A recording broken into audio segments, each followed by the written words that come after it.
Años se nos viene un niño de una magnitud considerable, ya ha empezado a presentarse las primeras precipitaciones, las primeras lluvias, y eso obviamente va a favorecer la formación de depósitos de agua limpia, ¿no? Y este depósito de agua limpia va a favorecer la aparición o proliferación de focos del mosquito Aedes, que es el mosquito vector de la enfermedad del dengue o del virus del dengue. Entonces, en tal sentido, viene nuestra preocupación. Pedimos por favor a la comunidad, a los habitantes de Casa Grande, que verifiquen en sus hogares, por ejemplo, si hay presencia de residuos o de inservibles. Hablamos muchas veces en los depósitos, en los patios o en los techos, a veces hay acúmulo, por ejemplo, de baldes viejos, de botellas, algún tipo de depósito, llantas, canaletas, algún tipo de olla que no estén utilizando y que a veces generalmente acumulan las familias en sus hogares, ya sea, vuelvo a recalcar, en el patio o en el techo.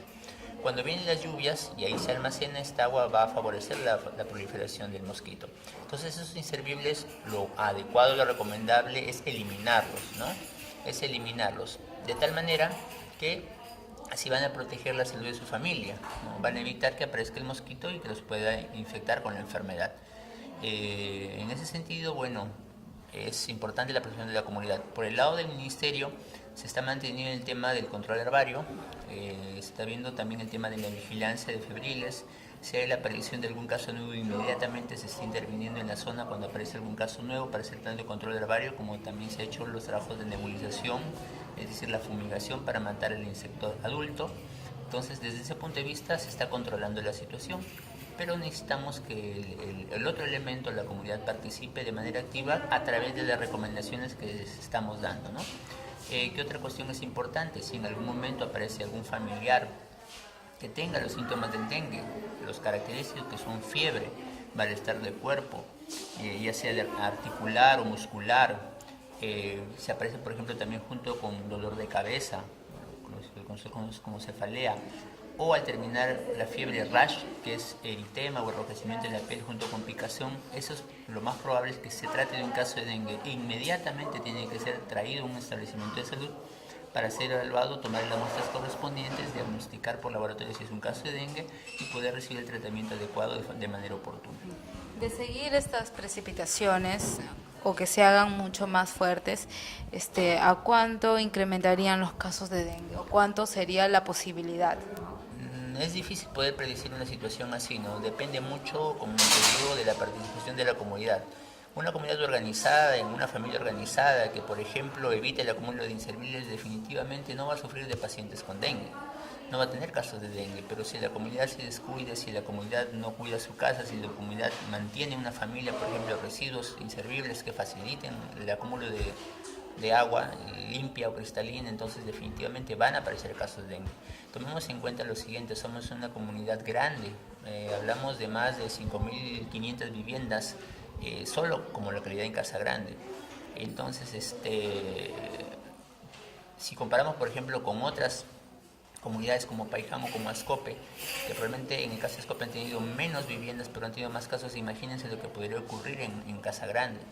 Entonces de ahí nuestra preocupación, ¿no? Entonces depende mucho. Si la comunidad participa, hace caso de la educación sanitaria, definitivamente los casos que vamos a tener de dengue van a ser mínimos. Lo importante es tener la menor cantidad de casos, uno, si es posible cero, que es lo ideal, y lo otro es que no tengamos casos de dengue que se nos puedan complicar, ¿no? Porque como sabemos existen grupos de riesgo, pacientes a quienes cuando los ataca la enfermedad les puede complicar su condición. Hablamos de diabéticos, hipertensos, cardiópatas, pacientes con problemas respiratorios, gestantes, niños menores de 3 años, ancianos o adultos mayores, o aquellos que utilizan corticoides o que tienen enfermedades inmunodeprimibles. Entonces, en estos pacientes, por ejemplo, el dengue no los va a golpear de manera igual que un paciente sano. Va a golpear de una manera mucho más fuerte e incluso los puede llevar a la muerte. Entonces, eso es lo que queremos evitar. Claro. ¿Ha bajado los índices de dengue? Sí, al menos la curva que ya se está presentando en casos de dengue ha bajado bastante, de manera considerable. El último caso sospechoso ha sido la semana pasada e incluso, como había indicado, se ha intervenido de manera inmediata, rápida, ¿no? ¿Se descartó? Trabajando. Este paciente se le evaluó, se dio tratamiento y se le tomó sus muestras para confirmar el diagnóstico. La muestra fue remitida al laboratorio de referencia en Trujillo, estamos en espera de la respuesta para confirmar el diagnóstico, pero se le ha hecho también seguimiento a este paciente para ver que evolucione de manera favorable, lo cual ha sido así. Ajá. Pero de ahí hay que aclarar que el dengue no mata, ¿no? ¿O sí? Puede llegar a matar. Sí. El dengue puede llegar a matar. En cuanto al dengue, existen 3 formas clínicas de dengue, 3 formas de presentación. Hay un dengue que se llama el dengue sin signos de alarma, que es el dengue más común o más frecuente que se presenta en las personas. Es aquel que está basado, valga la redundancia, en fiebre, malestar general, dolor de cabeza, dolor de cuerpo, rash. Ese es el dengue más común o el más frecuente, el dengue sin signos de alarma. Hay un dengue con signos de alarma, que es aquel paciente que, además de los signos iniciales que hemos mencionado, pueden presentar, por ejemplo, náuseas, vómitos persistentes, dificultad respiratoria, algún tipo de sangrado, ya sea por la boca, por la vía gastrointestinal, a nivel incluso de la piel, manchas, equimosis. Estos pacientes con dengue con signo de alarma son pacientes que después se me pueden complicar. Y estos pacientes que se me pueden complicar después pueden llegar a un tercer estadio o una tercera forma de dengue que se llama el dengue grave. Pacientes en cuyos casos ya además de los signos de alarma, desarrollan otros problemas como hemorragias intensas, pueden desarrollar, por ejemplo, encefalitis, que es una inflamación a nivel del sistema nervioso central, incluyendo el cerebro, y pueden también incluso llegar a presentar insuficiencia hepática, es decir, un daño en el hígado, una hepatitis fulminante y grave, ¿no? Ahora, gracias a Dios, hasta ahorita no se nos ha presentado ningún caso de dengue grave. Hemos tenido la mayoría han sido casos sospechosos de dengue sin signos de alarma, y han habido un par de casos sospechosos con dengue con signos de alarma. Pero obviamente eso implica, pues tenemos que estar siempre de manera expectante, con vigilancia constante para evitar que se nos pueda complicar algún paciente. Doctor, no hablamos de cifras, pero sí, por ejemplo, porcentajes. ¿Cuánto de riesgo habría para que aumenten los casos de dengue? No sé, un 80%. Es un poco difícil poder predecir. Lo que yo te puedo decir más o menos es lo siguiente. ¿En qué pacientes, por ejemplo, se me puede complicar?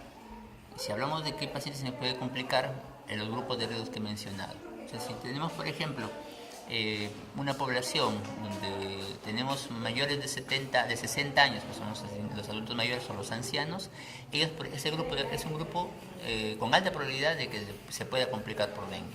Claro. Si hablamos, por ejemplo, de las gestantes, que a nivel de Casa Grande anualmente tenemos un promedio entre 319 a 320 por año, es un grupo de riesgo también que se me puede complicar.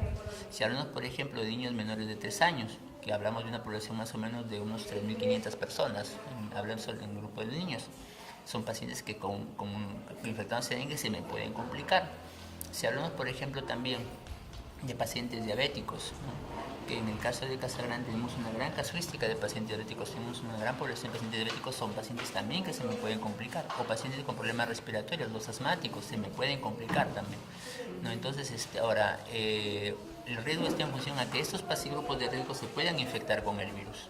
Claro. Doctor, y bueno, yendo al tema del fenómeno del niño, ¿qué otras enfermedades tropicales, ¿no? Se podrían convertir en pandemias? Ya. Existe riesgo, por ejemplo, también con respecto a lo que es la peste. ¿Por qué? Porque el tema de las lluvias obviamente va a generar, por ejemplo, el llenado de las madrigueras de los roedores con agua. Obviamente en esas condiciones el roedor no va a poder vivir y va a tener que mudarse, movilizarse, ¿no? Y al movilizarse obviamente lo va a tratar de hacer cercano a las poblaciones humanas donde puede encontrar alimento, ¿no? Donde puede encontrar, por ejemplo, residuos, donde puede encontrar comida, etc. Entonces, esa movilización de roedores, obviamente transportando con ellos también pulgas, que son los vectores de la enfermedad de la peste o de la bacteria Yersinia pestis, también puede favorecer la aparición de casos de peste, ¿no? Especialmente en aquellas zonas, por ejemplo, donde tengan dificultades sanitarias o condiciones sanitarias ambientales deficientes, asentamientos humanos. Conocemos que en Casa Grande existe un círculo alrededor de pobreza de asentamientos humanos donde se podrían presentar, por ejemplo, casos de peste, o también en las zonas de los anexos también, donde el manejo de los residuos sólidos también es inadecuado, ¿no? Entonces, en ese sentido, pues también es importante la prevención. la prevención en cuanto al manejo de los residuos sólidos, tanto en el cuidado por parte del mismo poblador como por parte de las autoridades locales. Claro, o sea, pero solo la peste, por ejemplo, no sé, la conjuntivitis, enfermedades. Obviamente. Bueno, hablamos de peste y dengue porque son, digamos, los de mayor riesgo, los que más impacto tienen, ¿no? Ahora, si hablamos de enfermedades más comunes, digamos que no pueden conducir a la muerte, ¿no? Yo te hablé la primera mencionada de peste y dengue porque son los de más riesgo que pueden conducir a la muerte, ¿no? Que se podrían complicar. De otras enfermedades más comunes, por ejemplo, puede, por ejemplo, aparecer lo que es la hepatitis. Podrían aparecer, por ejemplo, los casos de tifoidea. Si en algún momento también se ocurre la migración, por ejemplo, del virus de la fiebre amarilla, también podrían haber casos de fiebre amarilla o de malaria. Hablemos que esta zona es una zona de tránsito y que también es plausible o es posible. Pueden aparecer, por ejemplo, también enfermedades diarreicas agudas, ¿no? Por contaminación de las fuentes de agua. Tomemos en cuenta que existen zonas, ahí mismo Casa Grande, ¿no? Zonas donde conocemos que existen, por ejemplo, tubos de agua y de desagüe que tienen más de 50, 60 o 100 años de antigüedad, que obviamente por ahí se puede filtrar y por ahí puede haber el ingreso. Y junto con esto, con lluvias, va a haber una sobrecarga de estos circuitos y por lo tanto pueden haber contaminación de las aguas. Se enfrentan todas esas enfermedades que te decía, hepatitis, fiebre tifoidea, enfermedades diarreicas agudas, ¿no? Algunas formas también incluso de dermatosis en la piel, ¿no? Por el agua también que está contaminada, más o menos por ahí va. Y bueno, finalmente, doctor, las recomendaciones que puede dar. Bueno, en cuanto al tema del agua, para evitar, por ejemplo, que se puedan enfermar de EDAS, por ejemplo, es el consumo de agua hervida, ¿no? Ese es básico, es fundamental. En cuanto a la prevención de la peste, es el tema del manejo de los residuos sólidos, que tienen que ponerse y eliminarse de una manera adecuada. Y en cuanto al tema, por ejemplo, del dengue, es el tema de la eliminación de residuos inservibles, que pueden favorecer el acúmulo o los focos de proliferación de Aedes. Digamos, esos son los puntos básicos que hay que tomar en cuenta como para poder proteger a la familia.